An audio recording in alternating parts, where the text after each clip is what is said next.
For neighbours అనే సంస్థ ద్వారా ఈ బాపట్ల ప్రాంతంలో దైవజనుడు బిషప్ కొండూరి దానియేలు గారు వారి సతీమణి వారు చేస్తున్న ఈ సేవను దేవుడు దీవించి ఇలాగున విస్తరించి ఆదరిస్తున్నందుకు దేవునికి స్తోత్రము కలుగునుగాక.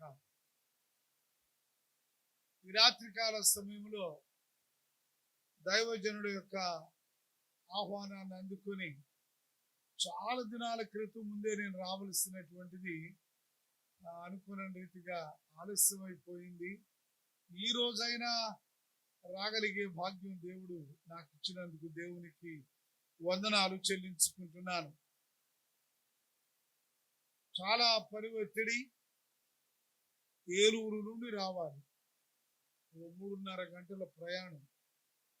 అందుచేత చాలాసార్లు ఆయన నన్ను ఆహ్వానించినా నేను రాలేనటువంటి పరిస్థితిలో ఉన్నాను. అందుచేత ఈ రాత్రికాల సమయంలో ఈ దేవుని యొక్క వర్తమానమును వినడానికి విచ్చేసిన మీకందరికీ ప్రభు నామములో ఆహ్వానం. ఎందుకు వచ్చాం మనమందరం ఇక్కడికి? ఎందుకు వస్తున్నాం? ఎప్పుడు మనం అందరం ఇక్కడికి? మెడికల్ షాప్కి వెళితే ఏం తెచ్చుకుంటాం? మందులు తెచ్చుకుంటాం. కిరాణా సరుకులు ఉంటాయి అక్కడ? ఉండవు. కిరాణా షాప్కి వెళితే ఆ కిరాణా సరుకులు తెచ్చుకుంటాం.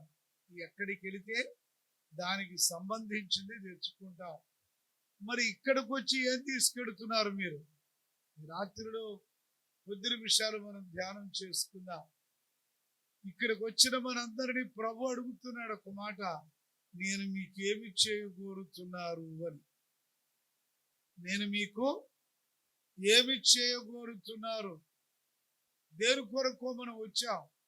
దేనికోసం వచ్చామంటే పాప క్షమాపణ కొరకు వచ్చాం. దేని కొరకు వచ్చామంటే రక్షణ కొరకు వచ్చాం.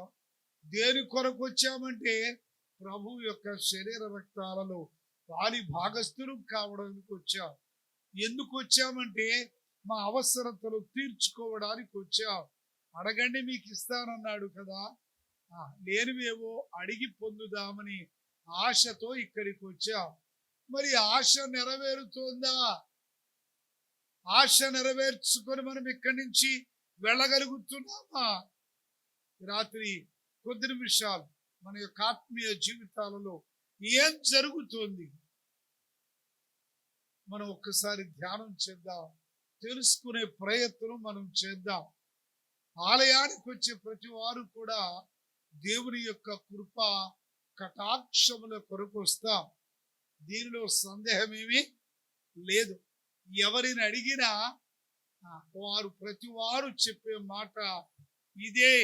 ఏమిటంటే దేవుని యొక్క కృపా కనికరముల కొరకు ఇక్కడికి వస్తామని మనం చెప్పుకుంటాం. మరి దేవుని యొక్క కృపా కనికరాలు పొంది మనం వెళుతున్నామా? వచ్చి ఊరికే ఒట్టి చేతులతో వెళ్ళిపోతున్నామా?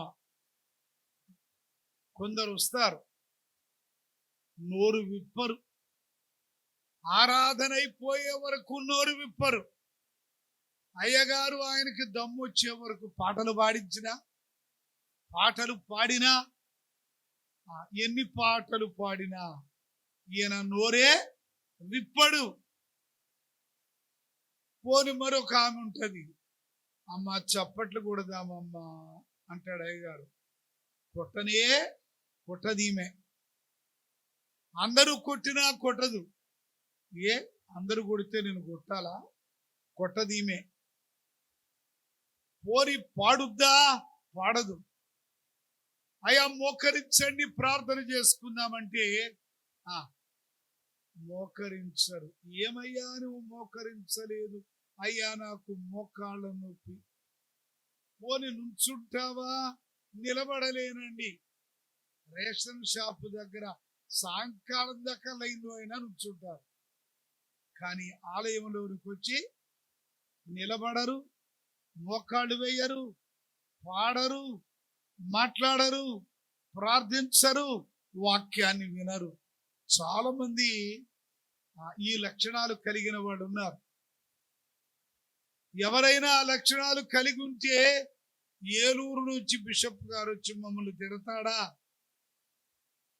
అయ్యా దానియేలు బిషప్ గారు, ఇంకొక్కసారి ఆయన్ని పిలవద్దు. ఇది కాదు మనం అనుకోవలసింది. దేవుని యొక్క వాక్కు దైవజనుని ద్వారా వచ్చినప్పుడు ఇది నాకేనేమో, నా జీవితంలో వంకరగా ఉందేమో, సరి చేసుకునే ప్రయత్నం చేద్దాం. దేవుడు నన్ను హెచ్చరించాడు అని హెచ్చరికను స్వీకరించే సత్క్రైస్తవులుగా మనం ఉండాలి. అంతేగాని నన్ను చూసే చెప్పాడు అయ్యగారని అయ్యగారి మీద దెబ్బలాటకెళితే ఏమొస్తుంది నీకు? అయ్యగారు కాదు మాట్లాడేది, పరిశుద్ధాత్మావేశము చేత దైవజనుడు ఇక్కడి నుంచి మాట్లాడే ప్రతి మాట నీకోసం. దేవుడు చెప్పే మాటని నమ్మి దేవుని యొక్క వాక్యమునకు లోబడితే నువ్వెందుకు వచ్చావో అది తీసుకొని వెళ్ళగలుగుతావు. కూలికి వెళ్ళి కూలి లేకుండా పని చేసి వస్తే ఏం ప్రయోజనం? అయ్యగారు నుంచోమంటే నుంచుంటున్నావు, మోకాళ్ళు వేయమంటే మోకాళ్ళు వేస్తున్నావు, పాడమంటే పాడుతున్నావు, ప్రార్థించమంటే ప్రార్థిస్తున్నావు. మరి ఏమిటి ప్రయోజనం? ఉట్టి చేతులతో వచ్చి ఉట్టి చేతులతో వెళ్ళిపోతారా? కాదు. ఉట్టి చేతులతో వచ్చిన నిండైన చేతులతో తిరిగి వెళితే ఆలయానికి వచ్చిన ప్రయోజనం, ప్రార్థనా స్థలాన్ని సందర్శించిన ప్రయోజనం మనకుంటుంది. అంతే తప్ప, చూడండి ఒక చిన్న ఉదాహరణ మీకు జ్ఞాపకం చేస్తా. ఒక ఆయన ఇలాగే మంచి కూటానికి వచ్చాడట, ఓ ప్రభుత్వ అధికారి. సరే అయ్యగారు మంచి వాక్యం చెప్పాడు, ఆయన మనస్సులో పడిపోయింది, ఏమైనా సరే నేను రక్షణ పొందేయాలి ఇప్పుడే ఇక్కడే. అవును కదా, ఇందాక పాడాం మనం, ఏమిటి ఇది? కోతకు సమయం, పనివారి తరుణం, ప్రార్థన చేయుదమా. అవును, ఇది కోతకు సమయం, ఇదియే సమయము, ఇక సమయము లేదండి, రండి యేసుని చేరండి అని సంఘం పాడుతుండగా, భక్తులు పాడుతుండగా అనేక మంది మీ ప్రభువు సన్నిధికి వస్తున్నాం. వచ్చాము సరే, రాని వాళ్ళ సంగతి వదిలేయండి. వచ్చాము సరే, మనం ఏం చేస్తున్నాం ఇక్కడ? ఏం పట్టుకెళ్ళగలుగుతున్నాం? ఆయన రక్షణ పొందేశాడు. అయ్యగారి దగ్గరకు వచ్చాడు, కన్నీరు మున్నీరు అయిపోతున్నాడు. అయ్యా ఏమైంది మీకు? అయ్యా నేను ప్రభువును నమ్ముకున్నా. మీరు మాట్లాడుతూ ఉండగా యేసయ్య నన్ను దర్శించాడు, యేసయ్యను తీసుకొని నేను ఇంటికి వెళతా. ఆల్ రైట్, ప్రార్థన చేశాడు అయ్యగారు. ఇంటికి వెళ్ళాడు, భార్య రాలా. చాలా చోట్ల ఆడవాళ్ళే ఎక్కువ మంది ఉంటారు. దేశమంతా ఎక్కడ తిరిగిన ఆలయాల్లో మగవాళ్ళు తక్కువ. ఏమ్మా మీ ఆయన ఏడి అని అడిగితే, అయ్యా కచ్చర సాగుల్లో పేకాడుతుంది. అదేమిటి నువ్వు ఇక్కడున్నావు, ఆయన అక్కడుంటే ఎలా? ఏం చేయనయ్య గారు, ఎంత చెప్పినా వినడు. వినడు సరే, దేనికి వినడు? గుడికి రావడానికే వినడు. ఈమె చెబితే మిగిలినవన్నీ ఈమె చెప్పినయే వింటాడు. పట్టుదలతో ఈమె అడగదుగా. అదే ఏ క్రిస్మస్ పండక్కో మీకు ఆయన గారు నచ్చని రంగు తెచ్చాడు అనుకోండి, చీర నచ్చని కైండ్ కాదు, అంటే పట్టుదో లేకపోతే మరొకటిదో, నచ్చని కైండ్ కాదు, నచ్చని రంగు తెచ్చాడు అనుకోండి, ఖరీదైన చీర అయినా. ఇంకేమైనా ఉందా? ఇంకెక్కడ క్రిస్మస్ పండుగ? సాధించబడయ్యం ఊరుకుంటామో మనం? అలాంటి విచిత్రమైనటువంటి పరిస్థితుల్లో అనేక మంది స్త్రీలు ఉన్నారు. కానీ గుడికి తీసుకొని రమ్మంటే మాత్రం నా మాట వినడం లేదండి. నచ్చని రంగు తెస్తే వినేట్టుగా చేసి మరి గుడైనా ఎగ్గొట్టేస్తాం, పండుగైనా మానేస్తాం, వంటైనా మానేస్తాం. అంత పట్టుదల. నచ్చని రంగు తెస్తే చీర ఎవడు కట్టుకెళ్తాడు? ఇది గుడికి వెళ్ళాలి ఏమనుకుంటున్నావు? పిచ్చోడు వెళ్ళి రంగన్న మార్చుకురావాలి. అమ్మ పోనీవే, రోజు కట్టుకుంటావా ఇదే చీర, రేపు మళ్ళీ మంచి చీర తెస్తానులే అని బతిమలాడన్నా గుడికి తీసుకురావాలి, వంట చేయించాలి. మరి గుడికి తీసుకురావడానికి ఆయన్ని ఎందుకంత పట్టుదలగా ఉండరు స్త్రీలు? ఉండాలి. రక్షణ కుటుంబం అంతటికి రావాలి. ఒక్క స్త్రీలే రక్షణ పొందితే సరిపోద్దా? సరిపోదు. ఇద్దరు రక్షణ పొందాలి, బిడ్డలు రక్షణ పొందాలి. సకుటుంబ సమేతంగా దేవాలయానికి రావాలి. సినిమాలకో షికార్లకో అందరూ వెళతారు, కానీ దేవాలయానికి కొందరే వస్తున్నారు. ఇక్కడ కూర్చున్న మీలో మీ కుటుంబం అంతా ఇక్కడుందా? ఒక్కరొక్కరే ఉన్నారా? ఒక్కసారి ఆలోచన చేయండి. అమ్మలారా, అయ్యలారా, ప్రభునామములో బ్రతిమాలి మీకు చెబుతున్నా, ఒక్కరిమే వచ్చి ఒక్కరిమే మనం పైకి వెళ్ళిపోతే మనము ప్రేమించిన భర్త, ప్రేమించిన భార్య, ప్రేమించిన బిడ్డలు ఏమైపోతారు? ఇక్కడి ప్రేమతో, ఈ అశాశ్వతమైన ప్రేమతోనే వారిని వదిలేద్దామా? లేదు. ఈ ప్రేమ శాశ్వతం కావాలి. భార్యపై భర్తకున్న ప్రేమ, భర్తకు భార్యపై ఉన్న ప్రేమ, తల్లిదండ్రులకు బిడ్డలపై ఉన్న ప్రేమ, ఇది శాశ్వతమైన ప్రేమగా ఉండాలి. ఇక్కడ ఆశీర్వదించబడాలి, అక్కడ ఆశీర్వదించబడాలి. ఈయన ఒక్కడే వచ్చాడు, సరే రక్షణ పొందాడు. యేసయ్యనింటికి తీసుకొని వెళ్ళండి అని ప్రసంగం విన్నాడు. అవును, యేసయ్యను తీసుకెళ్తానన్నాడు. యేసయ్యా నువ్వు నాతో రావాలి ప్రభువా అన్నాడు. సరే పద అన్నాడు యేసయ్య. ఇంటికి వెళ్ళి తలుపు కొట్టి ఆమె లేచి వచ్చి తలుపు తీసింది. ఈయన అన్నాడు, ఏమేవ్, ఎవరిని తీసుకొచ్చాను చూడు. ఎవరిని తీసుకొచ్చారు? ఆయన కనపట్ల పెట్టట్ల. ఆత్మ అయిన దేవుడు ఈయనకు తెలిసాడు, స్వీకరించిన ఆయనకు. ఆమెకి రక్షణ లేదు, ఆమె చూడలేదు ఆత్మ అయిన దేవుణ్ణి. ఎవరిని తీసుకొచ్చావు అంది. అటు ఇటు చూచింది. ఎందుకులే, మనకెందుకులే, నిద్ర కళ్ళ మీద ఉన్నాను అని చెప్పి పోలే, ఎవరో ఒకరిలో పడుకోండి అంది. ఈయన వచ్చాడు, పొద్దున్న లేచాడు.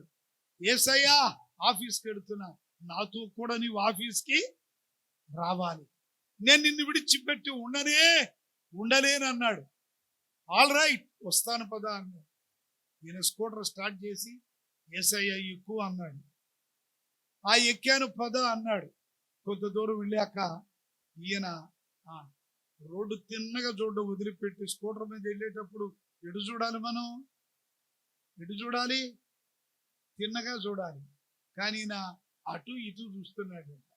ఏముంటాయి రోడ్ల పక్కన? ఏం కనపడింది ఈయనకి? సినిమా వాల్ పోస్టర్లు కనపడుతున్నాయి. ఈయన అన్నాడు, ప్రభు ఏమయ్యో, నేను వెనకాల ఉన్నానన్న సంగతే మరిచిపోయినట్లున్నావు. ఏమిటా చూపులు, వెర్రి చూపులు, తిన్నగా చూడు అన్నాడు.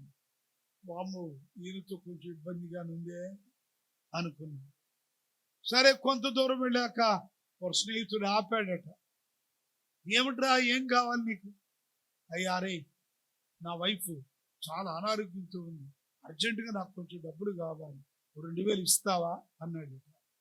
అరే రే బలెట్టుడు రాని జేబులు వెతికి, నిన్న ఎవరో కావాలంటే ఇచ్చేశాను, నిన్నైనా అడిగావు కాదే అన్నాడు. అంటే ఇప్పుడు వీడి కోసం ఇవాడొచ్చే చెప్పు నేనే రావాలి. అప్పుడు ప్రభు అన్నాడట, ఏమయ్యా, నీ జేబులో 3000 ఉన్నాయిగా, వాడు అడిగింది 2000గా, నేనున్నానన్న సంగతే మరిచిపోయినట్టున్నావు నువ్వు అన్నాడట. కొంచెం విసుగు వచ్చింది ఈయనకు. ఏందిరా బాబు, ఇంతటి తలకాయ నొప్పి అయిపోయింది. గబగబా 2,000 తీసి వాడికి ఇచ్చేసి అక్కడి నుండి ఆఫీస్కి వెళ్ళాడట. చక్కగా కూర్చున్నాడు సీట్లో. ఈలోపు ఫైల్ వచ్చింది. ఫైల్ సంతకం పెట్టాలి ఈ ఆఫీసరు. ఆ సంతకం పెట్టడానికి ఫైల్ ఏమో పైన ఉంది, చెయ్యి ఏమో కింద నుంచి పెట్టాడట. దేనికి లంచానికి. చెయ్యి కింద పెట్టగానే యేసయ్య చెయ్యి పట్టుకున్నాడు. ఏమయ్యో మీరే చెప్పారా మాట, నేనున్నానన్న సంగతి మరిచిపోయినట్టున్నావు. ఒళ్ళు మండిపోయింది వీడికి. అరే రే రే రే, స్కూటర్ ఎక్కింది మొదలు అసలు నాకు స్వేచ్ఛే లేకుండా పోయింది. అటు చూడనివ్వడు, ఇటు చూడనివ్వడు. ఉన్న డబ్బులు జేబులో ఉండనివ్వడు, వచ్చే డబ్బులు రానివ్వడు. మహానుభావ, నీకు ఒక దండం, ఇక వెళ్ళిపోమన్నాడు. ఎన్ని రోజులు ఉంచుకున్నాడు ఈ యేసయ్యని? ఎన్ని రోజులు? 24 గంటలు అవల. అర్ధరాత్రి ఎప్పుడు వెళ్ళి పడుకున్నాడు. కూటమయ్యాక పొద్దున్నే 11 గంటలకల్లా అయిపోయింది. అయ్యాయికి వెళ్ళిపో, నీకు దండం పెడతాను, నాకు స్వేచ్ఛ కోల్పోయాను క్రీస్తు నమ్ముకున్నందుకు. వచ్చాడు, ఉన్న డబ్బులు పోగొట్టేశావు, వచ్చే డబ్బులు రానివ్వడం లేదు, ఇక నువ్వు వద్దు నాకు అన్నాడు. ఇంతలోకే ప్రభునందు ప్రియ సహోదరుడా, సహోదరి, నీవు దేవాలయానికి వచ్చినప్పుడు మొట్టమొదటి నువ్వు చేయాల్సిన పని, మా ఎడల అపరాధములు చేసిన వారిని మేము క్షమించి ఉన్న ప్రకారము మా అపరాధములు క్షమించు తండ్రి. ఇది ప్రార్థన. చాలా మంది ప్రభు నేర్పిన ప్రార్థన వారి ఇష్టం వచ్చినట్టు చెబుతున్నారు. ఫ్లోలో తెలిసి కొందరు, తెలియకనే ఎక్కువ మంది. ఏమని? మాడల అపరాధములు చేయు వారిని మేము క్షమించున్నట్లు మా అపరాధములు క్షమించుము. ఏమంటున్నారు? మా ఎడల అపరాధములు చేయువారిని తర్వాత చేస్తారు. ఆ చేసేవారిని మేము తర్వాత క్షమిస్తాం, కానీ ఇప్పుడు ముందు క్షమించు అని అడుగుతున్నారు. అని లేదు బైబిల్లో. మా ఎడల అపరాధములు చేసిన వారిని మేము క్షమించి ఉన్న ప్రకారము మా అపరాధములు క్షమించుము. ఇది ప్రభు ప్రార్థన. ప్రభు నేర్పిన ప్రార్థనలు ఉన్న మాట. మీరు ఆలయములో ప్రవేశించేటప్పుడే ప్రార్థన చేసుకుంటారు. కథోలికలైతే శిలువ గుర్తు వేసుకుంటారు. మనమైతే లోపలికి వస్తాం, నమస్కరించుకుంటారు కొందరు. కొందరు లోపలికి వచ్చి మోకరించి ప్రార్థించుకుంటారు కొందరు. ఏమిటా ప్రార్థన? అయా, మా యెడల అపరాధములు చేసిన ప్రతి వారిని మేము క్షమించాం, ఆ ప్రకారం దయతో మా పాపాలు క్షమించు తండ్రి అని ప్రార్థన చేస్తే పాప క్షమాపణ దేవాలయములో మొట్టమొదటిగా పొందాలి. ఆ తరువాత దేవుని యొక్క కృప కనికరములు మన మీదికి వస్తాయి. మన పాపములు మనం పోగొట్టుకుంటే పాపరహితుడైన యేసయ్యతో మన ఆత్మలు దైవాత్మతో సంధానం అవుతాయి. దైవాత్మతో సంధానమైన మన ఆత్మ దేవునితో జీవిస్తుంది. అప్పుడు దేవుని యొక్క కృప కనికరములు మనపైకి వస్తాయి.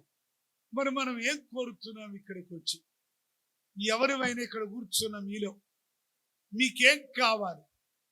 ఇంత ఈ రాత్రికాల సమయంలో మీరు వచ్చారు.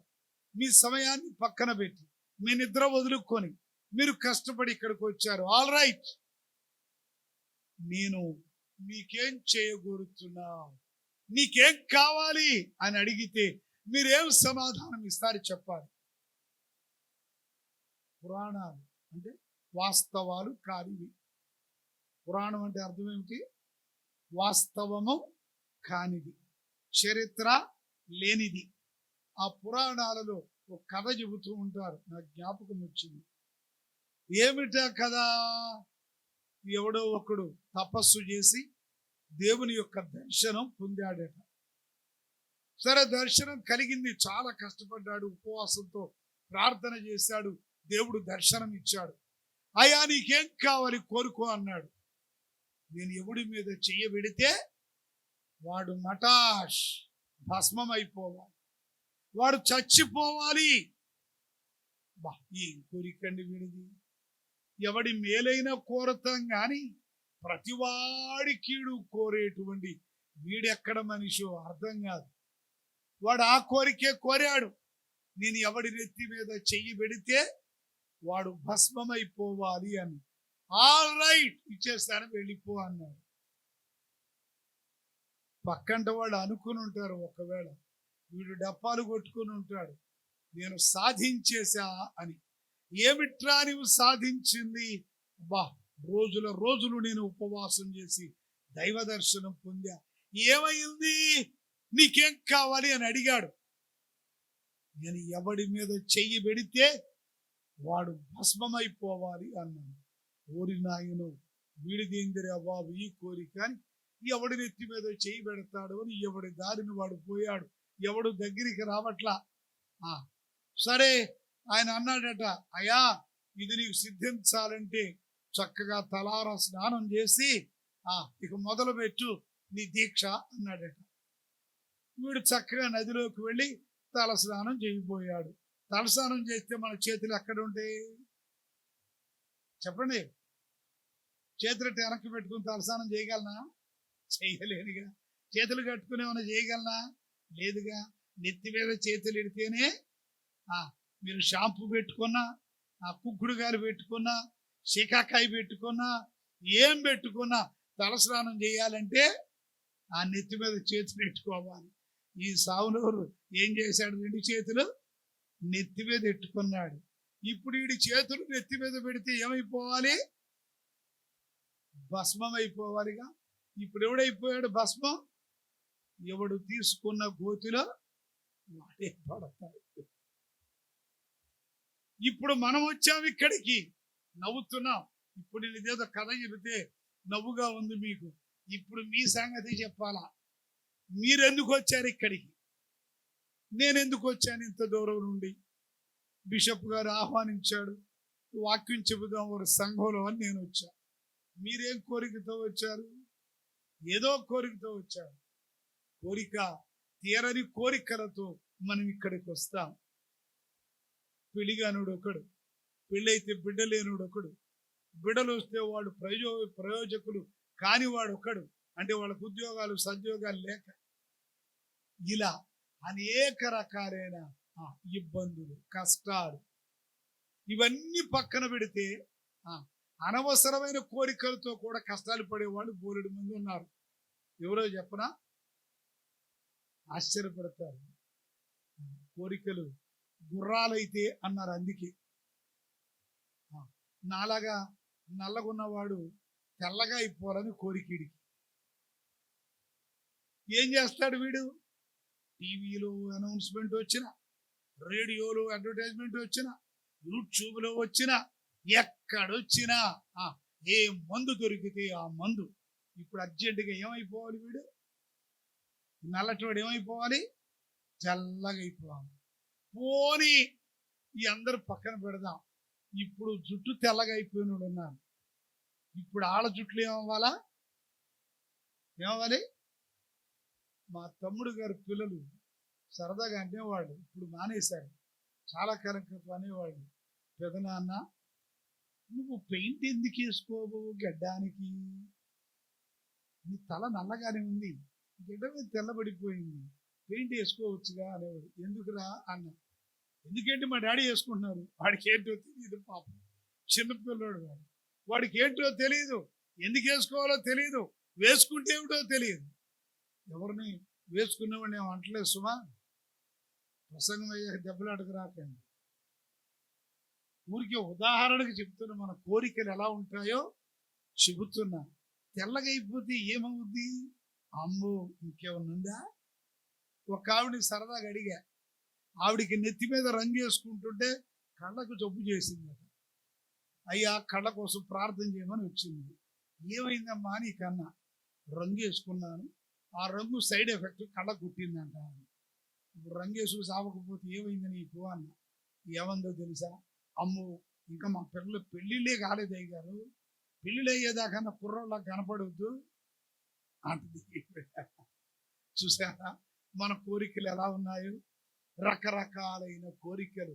రంగు లేకపోతే రంగు మార్చేయాలి, తల రంగు పోతే రంగు మార్చేయాలి. రకరకాల కోరికలు, రకరకాలైనటువంటి ఆశలతో మానవుడి లోకంలో విశ్రాంతి లేకుండా బ్రతుకుతున్నాడు. ఎవరికి ఉంది విశ్రాంతి? ఈ నల్లటోడు తెల్లగా అయ్యాడు, చావడం. నువ్వు ఫెయిర్ అండ్ లవ్లీ రాసుకున్నా, ఎన్నేళ్ళు రాసుకున్నా ఆడంటాడు నువ్వు ఎండలోకి వెళ్ళొద్దు అంటాడు. ఎండలోకి వెళ్ళకపోతే మనం ఎట్టు బతుకుతాం? ఎండలోకి వెళ్ళకపోతే డి విటమిన్ ఎక్కడి నుంచి వస్తుంది మనకి? ఎండలోకి వెళ్ళకపోతే పారిపోతాం, ఆటోమేటిక్గా తెల్లగైపోతాం. కానీ మళ్ళీ ఎండలోకి వెళ్ళగానే మళ్ళీ నల్లగైపోతాం. మనం ఎక్కడ మారుస్తామన్నా? దేవుడిచ్చిన రంగు మనం ఏం చేయలేము, దేవుడిచ్చిన రంగు.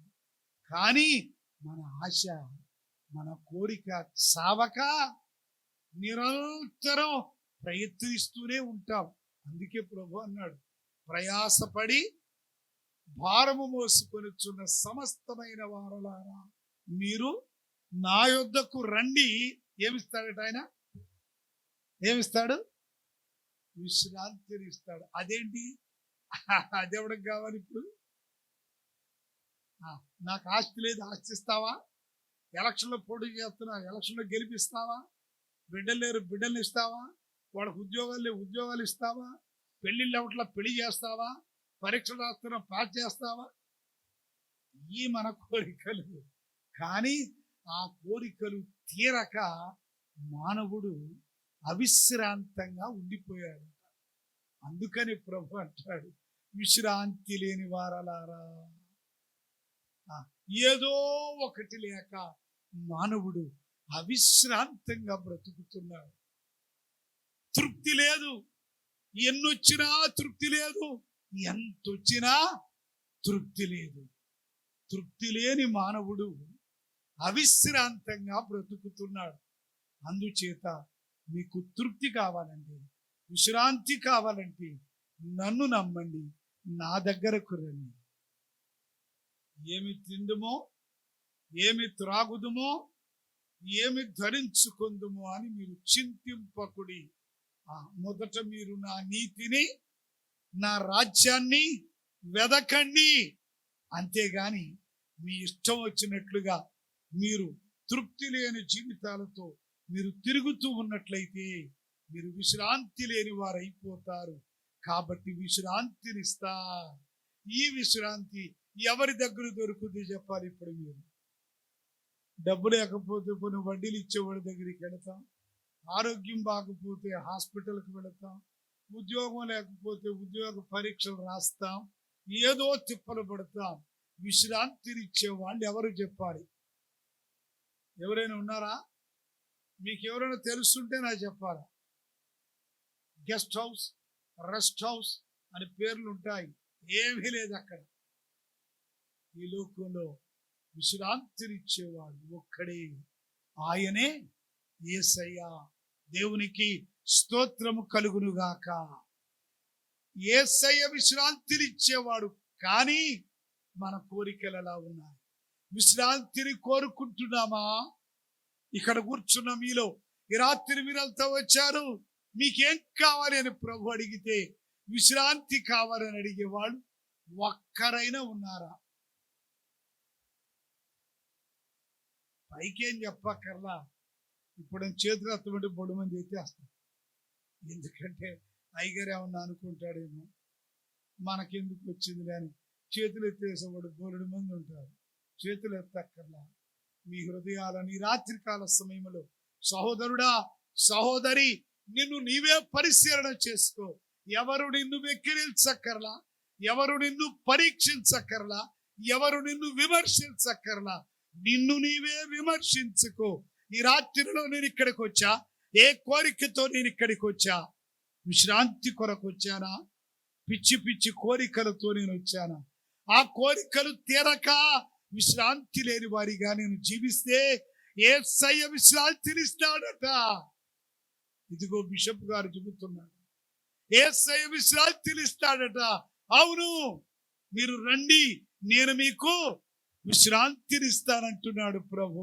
అనేక మందికి విశ్రాంతిని ఇచ్చాడు. ఇవ్వలేదా? కుంటివాడు వెళితే విశ్రాంతినిచ్చాడు. గుడ్డివాడు వెళితే విశ్రాంతినిచ్చాడు. ఊచకాలు ఊచ చేయగలిగిన వాడు వెళితే విశ్రాంతినిచ్చాడు. జ్వరంతో ఉన్న వాళ్ళు ఉంటే విశ్రాంతినిచ్చాడు. కుష్ఠరోగులుంటే విశ్రాంతినిచ్చాడు. చివరికి చచ్చిపోయిన వారికి కూడా లేపి విశ్రాంతినిచ్చాడు. అర్థమైందా? ఇప్పుడు మనకు విశ్రాంతి కావాలంటే, మన అవసరతలు తీరాలంటే యేసయ్య దగ్గరికి రావాలి. కానీ ఏ అవసరత, ఏ కోరిక, ఓ బైబిల్ మిషన్ అయ్యగారు సరదాగా నాతో ఓ రోజు ముచ్చటిస్తూ ఓ మాట చెప్పాడు. ఏమనంటే, ఒక అమ్మాయి వాళ్ళు ఎక్కువగా కొబ్బరి నీళ్ళు సీసాలు తెచ్చుకోండి, ప్రార్థన చేస్తాం, మీరు ఇళ్లకు వెళితే శరీర స్వస్థత లభిస్తుందని చెబుతుంటారు. సరే, ఒక అమ్మాయి పెద్ద సీసా తెచ్చింది. అయ్యగారు చెప్తాడు, చిన్న సీసాలు తెచ్చుకోండి, వాళ్ళది అయిపోతుంది అనుకుంటే నేను ఆశీర్వదించి ఇచ్చిన ఆ కొబ్బరి నూనెలో మరికొంత నింపుకుంటూ ఉండండి అని చెబుతాడట ఆయన. ఇవి చాలా పెద్దది తెచ్చిందట. ఏంటమ్మా, ఎందుకు ఇంత పెద్దది తెచ్చావు అని అడిగాడట అయ్యగారు. అయ్యా, మాకు 4 ఆడపిల్లలు అందట. కరెక్టేలే, 4 ఆడపిల్ల అయితే ఏమైంది, 10 మంది ఆడపిల్ల అయితే ఏమైంది, ఏదో జబ్బొత్తే రాసుకునేదే కదా ఇది. అందుకని చెప్పి ఈ ఇంత పెద్ద సీసా ఎందుకు తెచ్చావు, లీటర్ సీసా అన్నాడట ఆయన. అప్పుడు విప్పిందట కథ. ఏమిటి? అయ్యా, తల పెరుగుతూ కోసం ఎన్నో వెతికాం, ఎక్కడా సరైన కొబ్బరి నూనె దొరకలేదు, మీరు ప్రార్థన చేసి ఇస్తే అది నేను మా అమ్మాయిలు రాసుకుంటే అబ్బా తలకురులు పెరిగిపోతాయని ఆశతో వచ్చానన్నాడు. బహుశా నీ ఆశ దగలయ్యా, ఆ రోడ్డు మీద బోర్డు మందులు దొరుకుతాయి, మీ తల పెరుగుతూ కోసం అక్కడ కొనుక్కోమెళ్ళి ప్రార్థన చేయించుకుని ఆ ఆయిల్ పట్టుకెళ్ళాట, ఆయిల్ రాసుకుని తల పెంచుకుంటారు. ప్రజల యొక్క తప్పు త్రోవలు ఎలా ఉన్నాయో చూసారా? ప్రజల యొక్క ఆశలు ఏ స్థాయిలో ఉన్నాయో చూసారా? అవును, మన యొక్క జీవితాలు కూడా అలాగే ఉన్నాయేమో. ఈ రాత్రికాల సమయంలో మనం పరిశీలన చేసుకుందాం. మీ కోరికలు ఎలా ఉన్నాయి? మార్కు సువార్త 10వ అధ్యాయం. మార్కు సువార్త 10వ అధ్యాయం 35, 36, 37 వచనాల్లో మనం చూస్తే, జెబెదయి కుమారుడైన యాకోబును యోహానును ఆయన యొద్దకు వచ్చి, బోధకుడా, మేము అడుగునదెల్లా నీవు మాకు చేయగోరుచున్నామని చెప్పగా, వాళ్ళిద్దరూ వచ్చి, జెబెదయి కుమారులు ఇద్దరు వచ్చి యేసయ్యను అడుగుతున్నారు. అయ్యా, వాళ్ళ అర్థం ఏమిటో తెలుసా మీకు? పొద్దున లేగిస్తే మీతోనేగా మేము తిరుగుతున్నాం. మత్తయి సువార్త 4వ అధ్యాయంలోనికి వెళితే వీళ్ళేం వదిలేసి వచ్చారంటే, యేసయ్య వారిని పిలువగా, మీరు నా వెంబడి రండి అని పిలువగా, వారు తమ తండ్రిని తమ వలలను విడిచి యేసయ్యను వెంబడించిరి అనుంది అక్కడ. అవును, సమస్తం విడిచి వచ్చేసాం కాబట్టి మా కోరికలు తీర్చాలి అని వాళ్ళు అడుగుతున్నారు. ఏమిటయ్యా నీ కోరికలు అని చెప్పి ఆయన అడిగితే, వాళ్ళు చెబుతున్నటువంటి అడిగినటువంటి మాట ఏమిటో చూసారా? నీ మహిమయందు నీ కుడి వైపున ఒకడును నీ ఎడమ వైపున ఒకడును కూర్చుండునట్లు మాకు దయచేయమని చెప్పెను. యేసు, మీరేమి అడుగుచున్నారు మీకు తెలియదు అన్నాడు. మీరేమి అడుగుచున్నారో మీకు తెలియదు. స్వార్థపూరితులై, అనగా మీ కోరికలు స్వార్థపూరితమైనవేమో ఒక్కసారి ఆలోచన చేయండి. కొంతమంది ఉంటారు, 10th క్లాస్ రిజల్ట్స్ వచ్చినాయి అంట అనగానే వీళ్ళ అబ్బాయి పాస్ అవ్వడం కోరుకునేవాడు కొందరుంటే, మా ఓడి పాస్ అవ్వాలి, పక్కంటింటోడు ఫెయిల్ అయిపోతే బాగుండును. ఇదే ఎక్కువ. ఈ అసూయ, ఈ ద్వేషాలు, ఈ కక్షలు, ఈ కార్పణ్యాలు వీటితోనే మానవుని యొక్క జీవితం దుర్భరమైపోయింది. వీటితోనే మానవుని యొక్క జీవితం వర్ధిల్లని స్థితిలో, ప్రయాసపడే స్థితిలో, విశ్రాంతి లేనటువంటి స్థితిలో కొనారిల్లుతోంది మానవుని యొక్క జీవితం. వీళ్ళు అడుగుతున్నారు, యేసయ్యతో తిరిగిన వాళ్ళే, యేసయ్య శిష్యులే, వారిలో ఏం పోలేదు చెప్పండి? స్వార్థం పోలేదు. స్వార్థపూరితమైన కోరికలు. ఓసారి మా నాన్నగారు, ఆయన కూడా బిషప్ గారు, అమృతరావు తండ్రి గారు, ఆయన వృద్ధాప్యంలో ఉన్నప్పుడు ఎవరో ప్రార్థన చేయించుకోవడానికి వచ్చారు. అక్కడ నేను కూడా ఉన్నా. అయ్యా నువ్వు ప్రార్థన చేయి, నేను దీవెన ఇస్తాను అన్నాడు ఆయన. సరే, నేను ప్రార్థన చేస్తూ అన్నాను కదా ప్రభువా, వారి యొక్క న్యాయపరమైన ప్రతి కోరికే తీర్చు తండ్రి అని ప్రార్థన చేశాను. వాడు వెళ్ళిపోతుంటే నేను బయలుదేరా. నువ్వురా కూర్చో అన్నాను.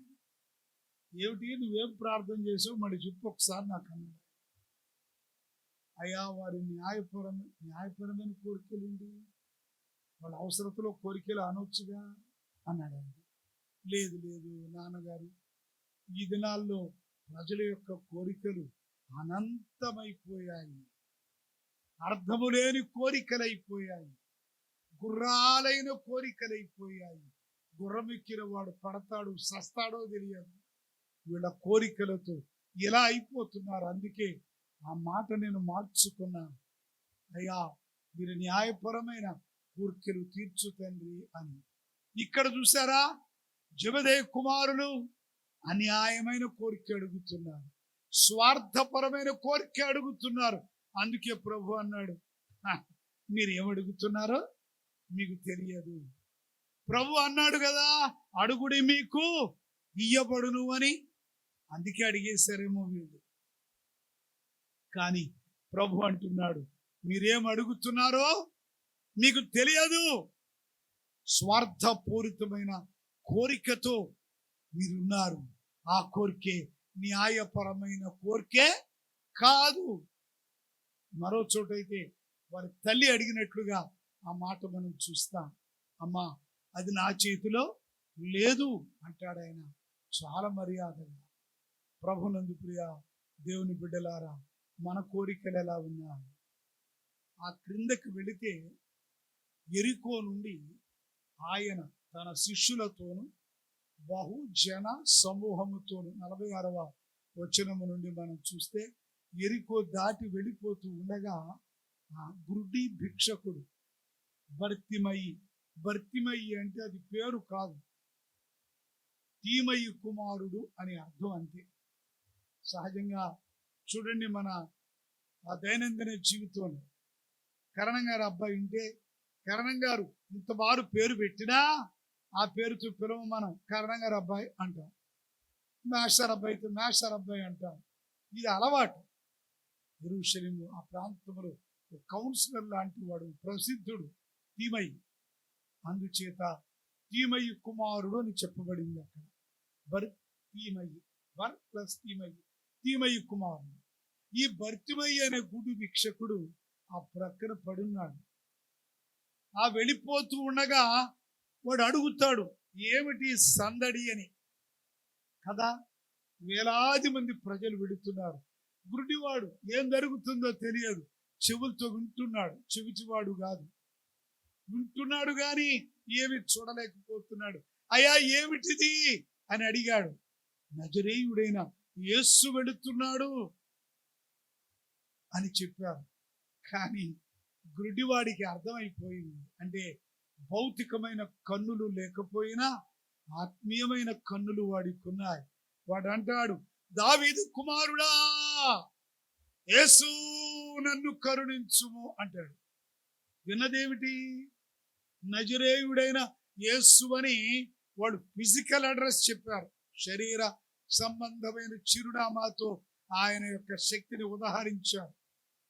కానీ ఆ తీమయి కుమారుడు వాడికి అర్థమైపోయింది, ఈయనే యేసు, ఈయనే రక్షకుడు, ఈయనే అభిషిక్తుడు, దావీదు కుమారుడా రాజకుమారా, అభిషిక్త, క్రీస్తు యేసు రక్షకుడా, నన్ను కరుణింపుము. దీపముండగానే ఇల్లు చక్కబెట్టుకోమన్నట్టు యేసు అతనిని దాటిపోకుండానే దావీదు కుమారుడా యేసు కరుణించుమని కేకలు వేయ మొదలు పెట్టారు. ఊరకుండుమని అనేకులు వానిని గద్దించిరి గాని వాడు మరి ఎక్కువగా కేకలు వేసెను. అప్పుడు ప్రభువైన యేసుక్రీస్తు అతన్ని పిలిచి, నీ కొరకు నేనేం చేయాలని నువ్వు కోరుకుంటున్నావు అని అడిగినప్పుడు వాడు అడిగింది ఏమిటి? అయ్యా, నా కన్నులు తెరువుమని అడిగాడు. అవసరమైంది అడిగాడు, అవసరము లేనిది అడిగారు జెబెదయి కుమారులు. వారికి సంబంధం లేని మాట అడిగారు వాళ్ళు.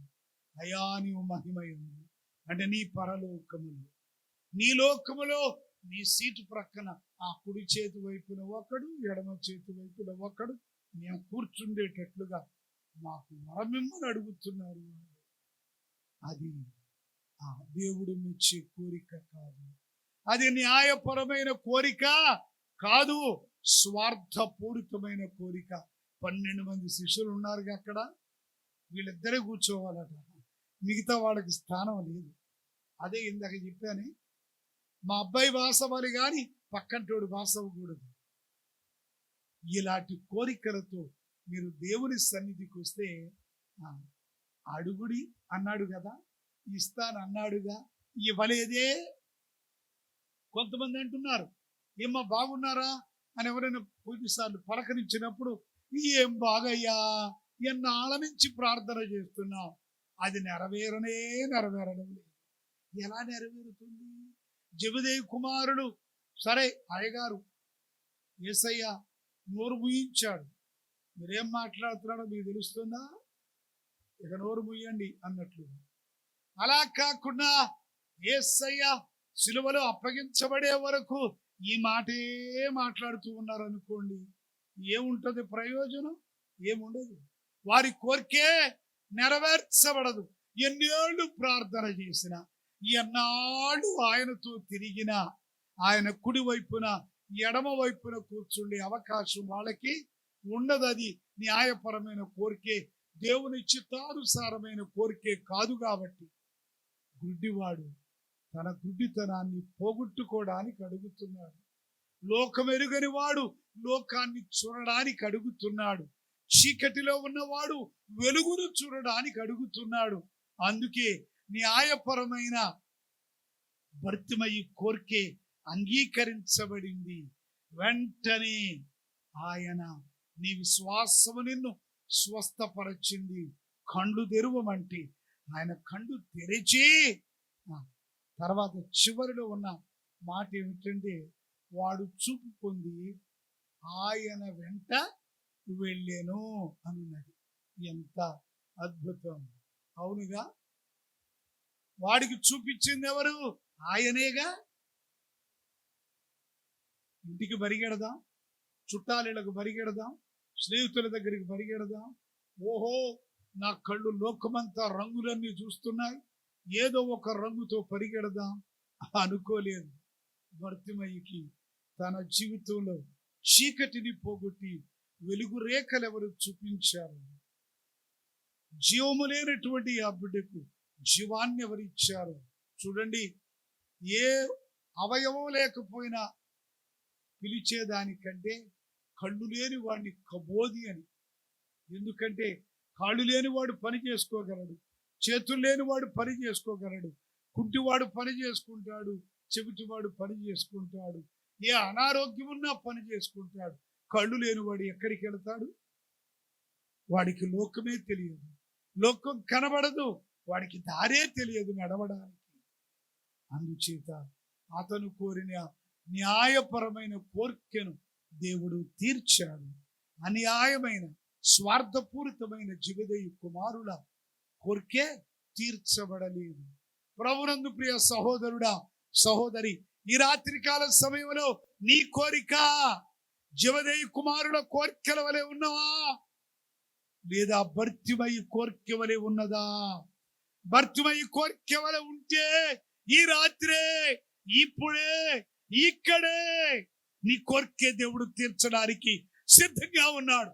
ఆ కోరిక నీవు దేవుని దగ్గర వెల్లడి చేస్తే, అయ్యా నా పొరుగు వారి పాపాలు నేను క్షమించా, నా పాపాలు క్షమించు తండ్రి, దేవా ఇదిగో నా అవసరత ఇది అని నీ న్యాయపరమైన కోరికతో ఈ రాత్రి ఇక్కడ ఉంటే, ఈ వాక్యం వింటున్న సహోదరుడా సహోదరి, నీ హృదయంలో ఉన్న న్యాయపరమైన కోరికలు ప్రభువు తీర్చి ఇక్కడి నుంచి పంపిస్తాడు. సంతోషంతో నువ్వు వెళతావు, ఆనందంతో నువ్వు వెళతావు. అందుకే భక్తుడు అంటాడు, ఆనంద భరిత నై నేను.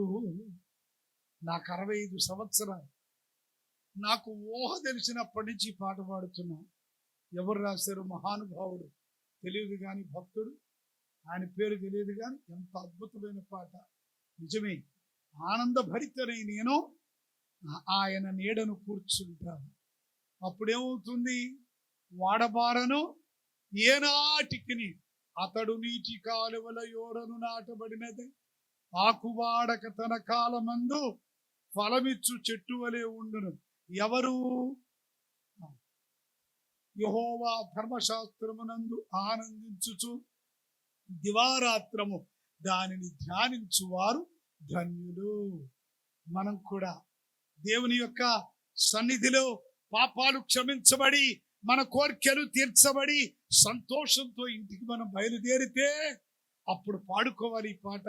ఆనంద భరితనై నేను ఆయన నీడను కూర్చుంటా, వాడబారను ఏనాటికి నీ వరదుని పాడుచు నుండేదన్ అని చెప్పి దేవుని సన్నిధిలో సంతోషగానం చేస్తూ మన జీవితాలను తృప్తికరమైన జీవితాలుగా మనం తీర్చుకుంటాం. ప్రభునందు ప్రియ సహోదరి సహోదరులారా, మీరు ఇక్కడికి వచ్చినప్పుడు ఈ రాత్రి ఎలా ఉన్నారు? ఒక్కసారి మిమ్మల్ని మీరు మీ ఆత్మలను సింహావలోకనం చేసుకోండి, పరిశీలన చేసుకోండి. వాక్యం విన్న తర్వాత మీకేం అర్థమైంది? ఇప్పుడు ఇక్కడికి వచ్చిన ప్రతి వ్యక్తి పాప క్షమాపణ పొంది వెళ్ళాలి. మీ న్యాయపరమైన కోరికలు తీర్చుకొని వెళ్ళాలి. ఏమిటా న్యాయపరమైన కోరికలు? జెబెదయి కుమారుల కోరికలు అన్యాయమైనవి, స్వార్థపూరితమైనవి. భర్తిమయి కోరికే న్యాయమైనది, నిస్వార్థమైనది.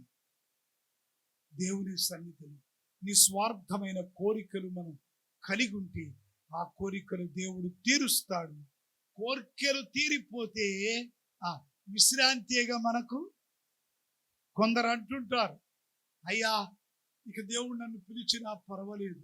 ఏమిటయ్యా ఏమైంది? నాకు 4 బిడ్డలు, వాళ్ళకు పెళ్ళిళ్ళు అయిపోయాయి, వాళ్ళకి బిడ్డలు, మనవళ్ళను మునుమళ్ళను చూసా, ఇంకెందుకండి, దేవుడు పిలిస్తే వెళ్ళిపోతా. విశ్రాంతిలో ప్రవేశించడానికి సిద్ధమే పౌలు భక్తుడు అన్నట్టుగా. కాబట్టి ప్రభునందు ప్రియ సహోదరుడా సహోదరి, ఈ రాత్రికాల సమయంలో లైట్ ఫర్ ది నైబర్స్, ఈ సంస్థ పేరే లైట్ ఫర్ ది నైబర్స్. మీరందరూ నాకు నైబర్స్, మీలో ఒకరికొకరు మీరు నైబర్స్, అనగా పొరుగు వాళ్ళు, ఒకరికి ఒకరు పొరుగు వాళ్ళు. Light for the neighbours. మనము వెలుగుమయమైన జీవితాలు, మీ దీపములు వెలుగుచుండనీయుడి, మీ నడుములు కట్టుకొని యుండుడి అని వాక్యం చెబుతుంది. మీ జీవితాలు వెలిగించబడితే, వాక్యం అనే వెలుగుతో మీ జీవితాలు రాత్రిలో వెలిగించబడితే, మీ పొరుగు వారికి ఆ వాక్యాన్ని, ఆ వెలుగును పంచేవారిగా మీరుంటే, మళ్ళా వచ్చే నెల ఏప్రిల్ నెల 3వ తేదీన ఇక్కడికి మీరు రావాలి. మీతో మీరు ఇక్కడి నుంచి ఇప్పుడు తీసుకొని వెళుతున్న ఆ వెలుగు, వెలిగించబడిన ఆత్మతో మరొక ఆత్మను వెలిగించండి.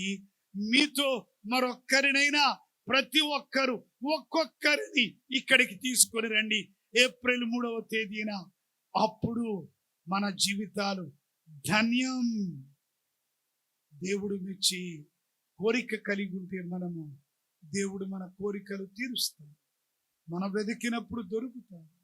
మన అవసరతలు ఆయన తీరుస్తాడు. అందుకే మొదట ఆయన నీతిని, ఆయన రాజ్యాన్ని వెతుకుదాం. అప్పుడు మన న్యాయపరమైన కోరికలన్నీ తీర్చబడతాయి. కోరికలు తీరిపోయినప్పుడు మన విశ్రాంతిలో ప్రవేశించగలుగుతాం. అలాంటి నిత్య విశ్రాంతిని సదాకాలం దేవుడు మీకు ప్రసాదించున్నట్లుగా త్రియేక దేవుడు మిమ్మందరినీ దీవించి ఆశీర్వదించునుగాక. ఈ కొద్ది వాక్యమును దేవుడు దీవించునుగాక.